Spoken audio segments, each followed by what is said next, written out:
a wato wato tun kafin zaben ya zo kai kun gama ciniki kenan. Wato taron da aka yi na last week na APC da suka ce sun zaɓi Tinubu, wato kai ma an baka naka kasan ko mun zo za ka yi magana. Aha,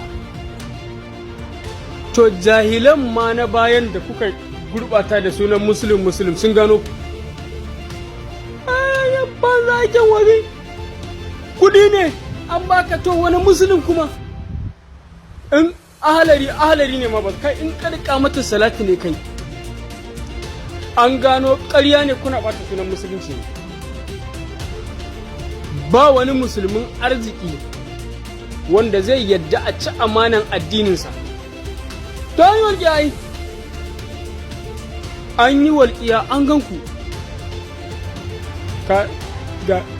ga farin gemu, amma wani abin da kake hamana ba zai yi.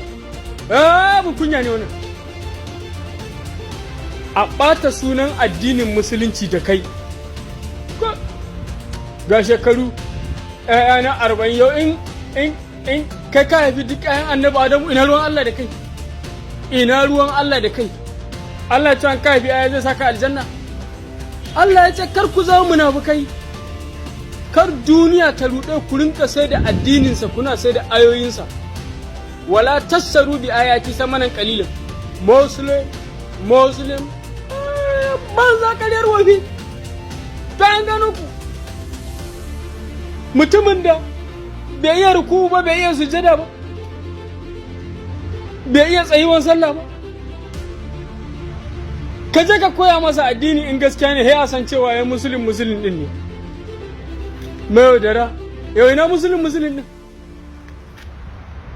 Musulunci addini ne na adalci, ba na ɓarayi, macuta, azzalimai, maha'inta, tsinannu, gurbatattu, wulaƙantattu, ‘yan wutan jahannama ba.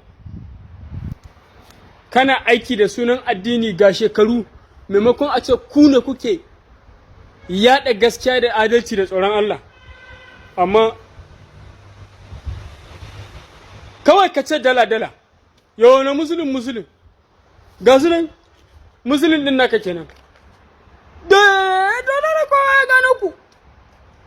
‘Yan izalan ma sun gano ka.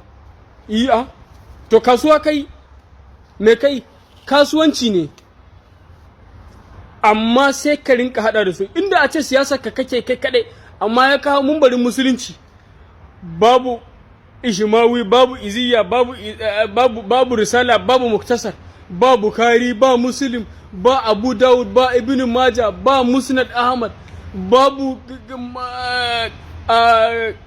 Majma'ul Awsat, babu Majma'ul Kabir, babu Majma'ul Sagir, ba Tirmizi, ba Baihaqi. Sai da zange wala ina tausaya maka, a tsufan nan naka tukunna ka gurɓata haka, ni ba bai dame ni ba, ko me za ka yi kai, amma banda sunan musulunci, banda musulunci daban, musulmi daban, demokradiyya daban.